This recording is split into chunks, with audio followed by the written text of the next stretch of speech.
Hello everyone, I am back once again, and this time, this will be a different video because this is my top 10 figures of 2024. I actually did now, fortunately, I didn't really go on script for this. I have no script. The only thing I have close to it are simple little notes on my phone and the little notes I have about it. But otherwise, everything else is completely winged. Yeah, so sorry if this video took so long. School, everything, like, there was school and there's stuff like that. But I will be posting the, some little updates. I will be posting the Transformers Rise of the Beast, Optimus Prime, from Transformers Rise of the Beast, the Studio Series figure. And yeah, overall, everything is going to be winged. Now, this isn't all the honorable mentions. I'm going to insert a few, like maybe one figure here. There are a few figures that aren't on here, such as the Hiya Toys Ghidorah and the YOLO Park Transformers 1 Megatron, but that's just because there's just no way I can add them here, and my table and my setup is currently a mess. So for now, and also holding in my hand right now is the Hammond Collection Allosaurus, so there's that. But anyway, yeah, so far, the honorable mentions include, and this will also include stuff from my 2024 Godzilla top 5 Godzilla figures, so those are going to be included too. But so far, we have, as of now here, the Hiya Toys Energized Godzilla, which I think is an absolutely amazing figure. Yes, it's reuse. Yes, it's not the best, but I do love him. I do have behind the Punisher, we have the Drowned Viper from Playmates, which is a great figure, but it just didn't really make it into the top 10. It's probably the best, though, of the Playmates figures. And then I also have the Marvel Legends Man-Thing Build-A-Figure Wave Punisher, which is actually a really good figure, which, yeah, it's a good figure. It's a bit outdated, and I know there's a bit of a bias thing because I love the Punisher, but overall, it's a really good figure. It's kind of fun, minus his trench coat. And then, of course, the 2-packs and the 3-pack here, the Marvel Legends Cabal 3-pack, very good array of figures. Granted, I do think some of them have their own flaws. Dr. Doom could have came with some effect parts. Taskmaster could have had some better QC. His head would just pop off for no reason. And Iron Patriot, I wish it still had that silver like in the prototype. But overall, it's a very good array of figures. And then, of course, we have the DC Multiverse Batman and Bane 2-pack, which is the only DC Multiverse thing here because I'll be real with you, it's been a while. It's been kind of hard to get back into DC Multiverse, but this 2-pack is pretty baller. My only problem is just this Batman. The cape doesn't want to functionally work. It's kind of limited in terms of articulation, and it's it's not as proportional compared to the other one, compared to the original. And, of course, for another honorable mention, as I mentioned before, the Hammond Collection Allosaurus. It's a great figure. My only issue is the QC issues. But I do think this is a lot better compared to the Carnotaurus. And overall, it's a great figure. So, yeah, that's so far the honorable mentions. But like I said before, I do have a lot of others, so here they are right here.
Yeah, I added some cliche YouTube music because I am not getting copyrighted for any of this except my intro. But anyways, on to the top 10. But before I get to the top 10, I'm going to go over some rules. Main rule is, this is my opinion. Don't get mad if your favorite figure here is going to be very low or very high or isn't even on this list. So don't get mad. This is your opinion. And if you want to share your opinion, please leave it in the comments below. I actually want to see your guys' top 10s. And also, there's going to be a lot of sort of quote-unquote back ordering. There's going to be a lot of older figures and a lot of newer figures. It's kind of hard for me to get stuff that's sort of brand new or trying to get stuff that's brand new while also at the same time getting stuff that's old. For example, this Punisher right here. Even though it's an older figure, I did get him this year, and I overall really enjoyed him. So anything that I got this year, really. So it doesn't matter if they were a newer release, like any of these guys here, or they were an older release, like this Punisher. It doesn't matter. So they'll be there. As well, these are action figures only that I collect so far. But of course, there'll be some little other lines here and there, again, like YOLO Park, but there won't be any Funko Pops or anything else, but of course nobody really cares about Funko Pops now, do we? So yeah, that's the list. Now let's start the top 10, starting off with number 10. Okay, so yes, I will put the figures off to the side because I'm kind of lazy to put them in my little collection, but for number 10 we have the Hammond Collection Jurassic World Dominion Giganotosaurus. So yeah, this figure is a big boy. This is a big improvement over the Hammond Collection T-Rex. And overall, this figure is a figure you should not skip out. The painting, the sculpting, it's amazing. Even my lights cannot highlight the amazing sculpt work with it. Yes, of course, if you watched the Marco Makes review, you would know there's a lot of QC issues, such as, not really a lot of QC issues, there's a lot of sculpting imperfections, like the front of the snout not being entirely perfect. But honestly, it's kind of minor for just how amazing this thing looks. And hell, I did not even think this thing would even happen. But it did. Now, granted, of course, as a design, this looks nothing like a Giganotosaurus. This looks like a Godzillasaurus, kind of, just Americanized. But overall, it's a great-looking figure. Design, regardless of how you feel about the design, it is a great figure. My only qualms with it are its QC issues. Despite the smaller feet, I don't think that's much of a problem. You can get this guy into any good stance, and it does look proportionally better compared to the T-Rex, which has some of the most cartoonish looking clown feet here. Like, for comparison, those are some giant clown feet. This one, it's a lot more proportionate, it's a lot better. But again, there's a big QC issue problem.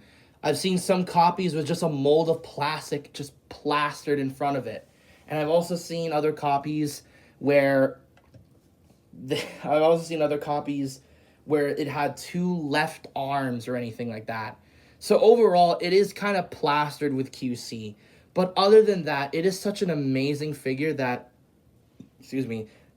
I highly recommend it, regardless of how you feel about the movie or how you feel about the design. Definitely a great figure.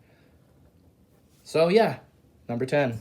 All right, for number 9, and if you remember from my Godzilla video, you would know this figure by now.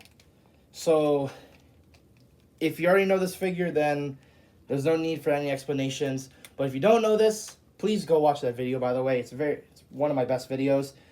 But for number 9, we have the Super 7 Godzilla Ultimates, Godzilla vs. Destroyer. Yes, I'm not going to do that joke. Now, if you watched my top 5 video of the best Godzilla figures from 2025, you already know what my thoughts are. But if you haven't, 1, go check that out. And but if you don't want to, too, I'll just give it to you. This figure is amazing. It's awesome. It's a very nice. It's probably the best Super 7 so far.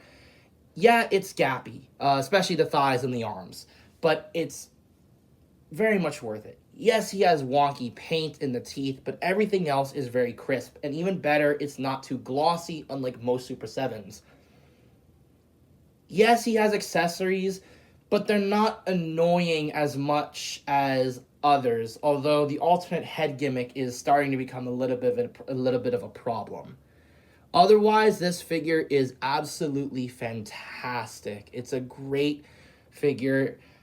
And if you don't have the money for the SH Monster, it's honestly such a good option. And it's not really offensive, really. The only problem is he's kind of big compared to others. If you want him to go alongside like others, he's a little too large.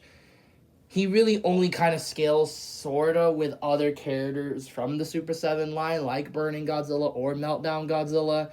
But honestly, because Astroya is always known as a big bad, it makes sense for him to be bigger than how he was in the movie. So overall, great figure.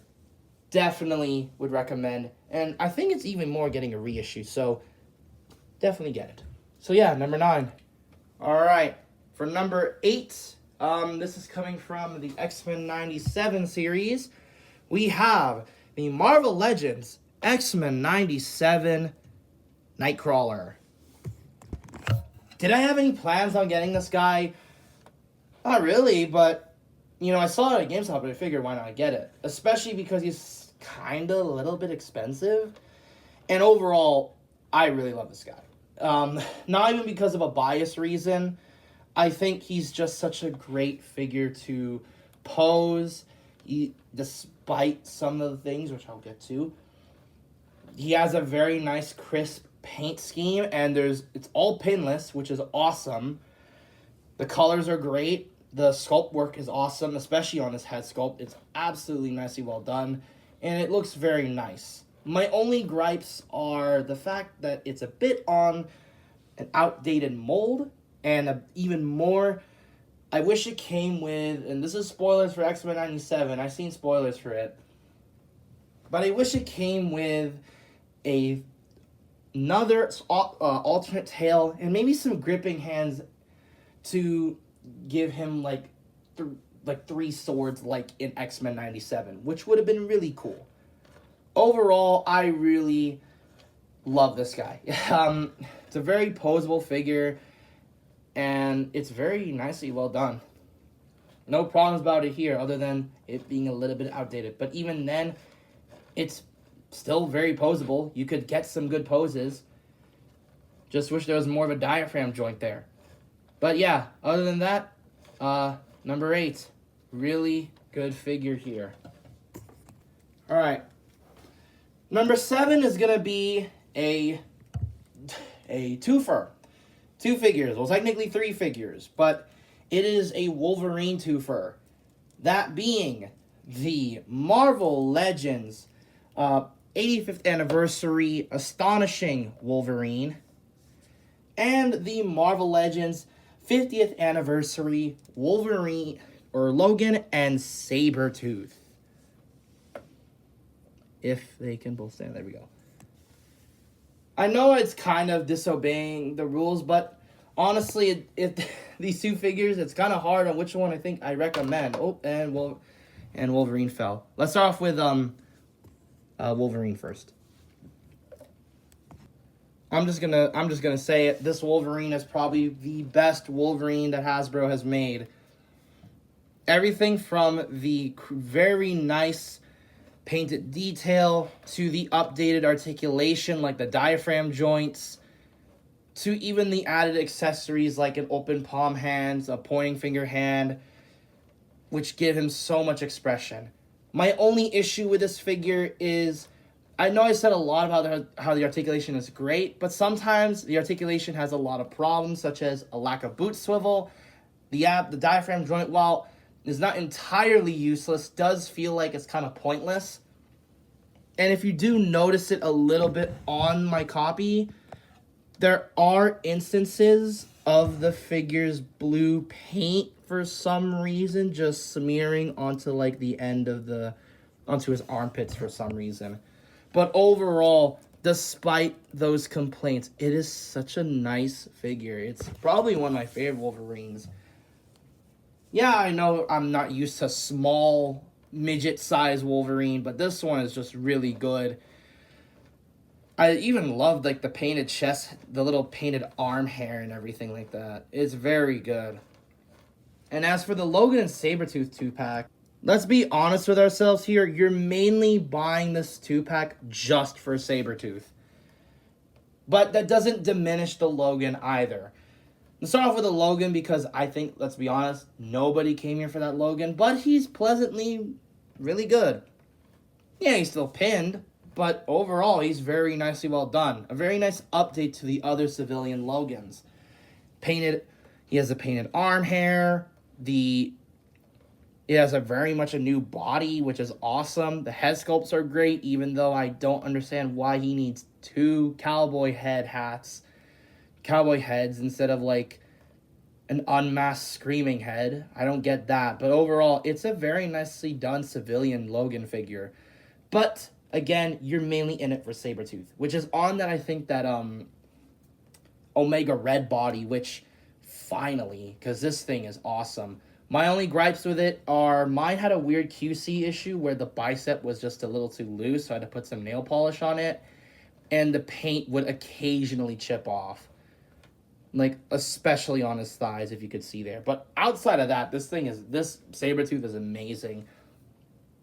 The hands add so much expression. The head sculpts are amazingly well done.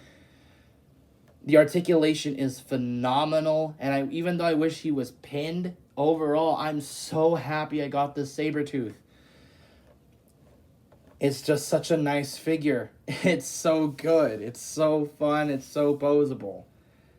But yeah, that's number 7. It's I know I shouldn't put more than one figure here. Well, technically these are 3, but it's kind of hard on choosing which ones I think are just that good. So yeah, they gotta go at least in the top 10. So yeah, number 7, if this guy could please stand. There we go. For number 6, and this will just prove my point of figures that are a bit outdated per se, or figures that are part of the back ordering, and this might be the only one here, but still, I got it this year, and it applies to that rule. So figures that I bought this year, and this includes the Marvel Legends 20th Anniversary Hulk. Now, there could be a little bit of a bias with this one, because I don't own this Hulk. I don't own this specific mold, but regardless, this figure is absolutely amazing. It is one of the best Hulk figures I own, which isn't really saying much because I only own the Age of Ultron figure and the Marvel Select Gladiator Hulk from Thor Ragnarok. But this figure is awesome. I love the articulation with him. It's very poseable. I love the butterfly joints, even though I wish they could go forward a little bit just as much as they go back. I love the head sculpt and love how fierce it is, especially the red eyes. I love the green shading with it. And I love that the base is literally just a broken sidewalk or something, or broken road. My only gripes are the paint is a bit inconsistent. As I turn the figure around, you can see on the back there is no white outline, which makes no sense. And people, of course, still wish for a new Hulk mold.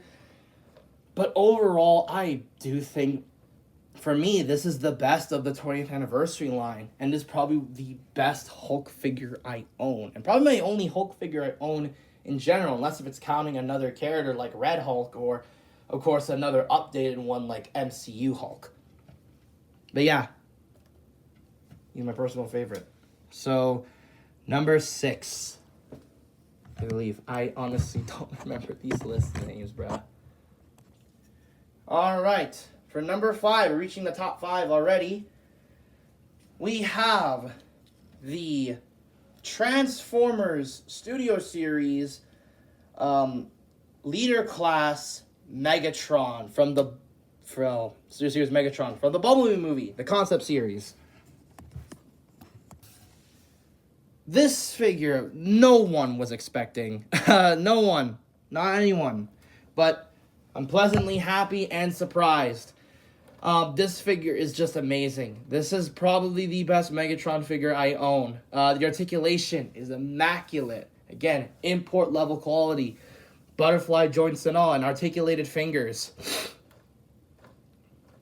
I only wish he came with a mace instead of besides just also his fusion cannon. But overall, it's a great figure. And the painting is awesome.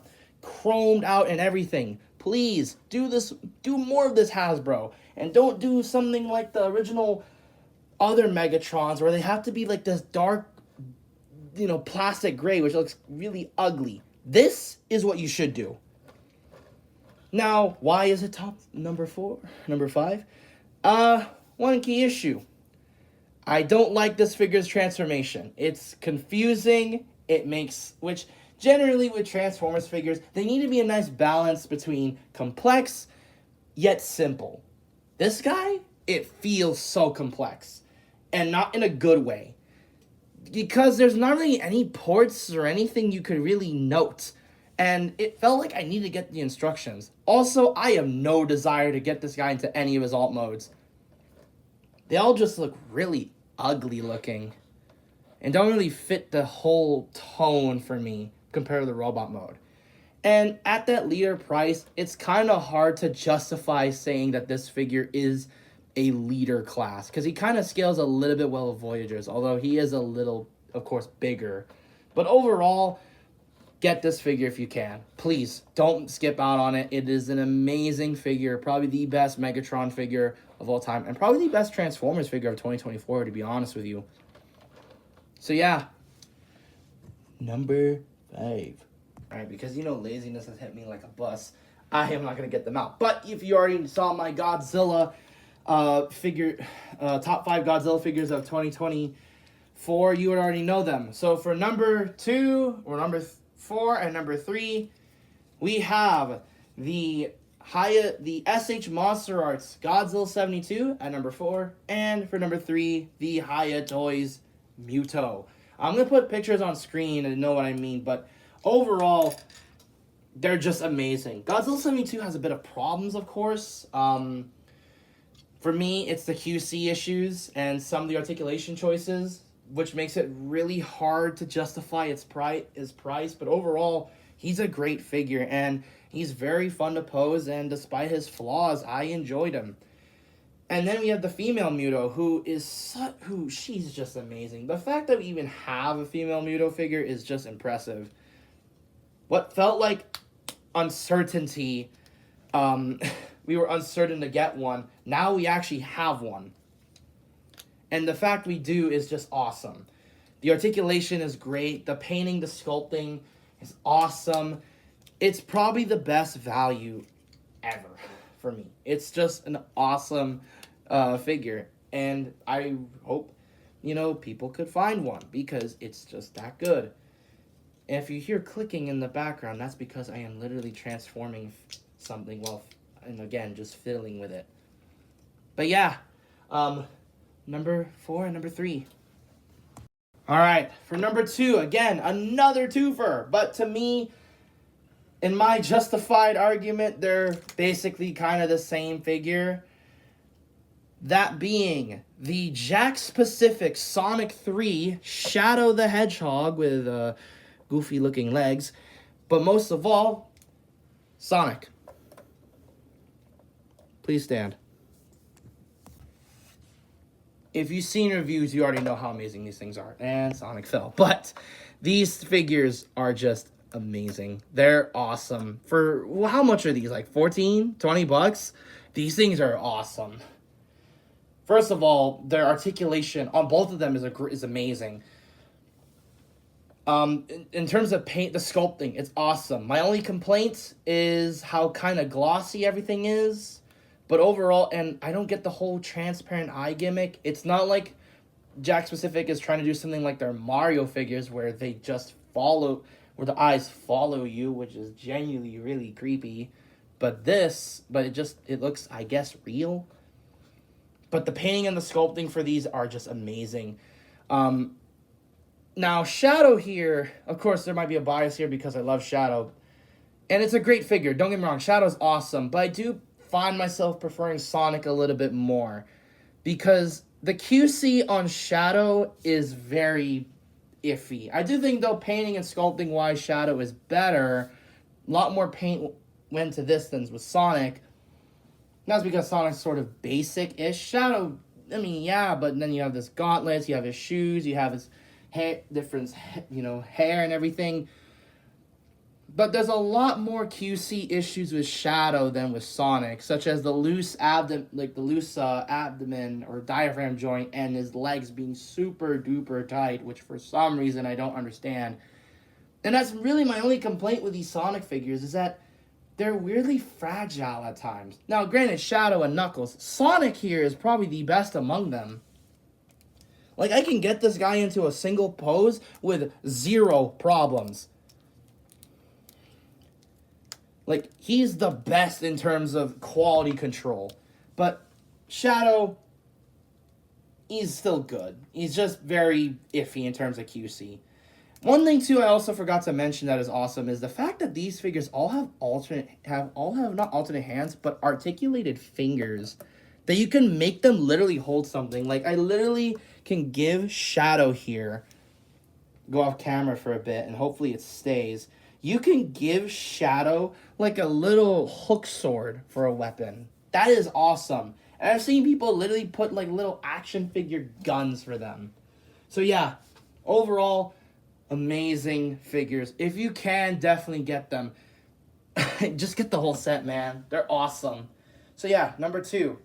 And for number 1, I kind of spoiled the surprise here, but for number 1, and might be a little bit of a bias thing, we have the Marvel Legends Punisher War Journal Punisher and Bushwhacker 2-pack.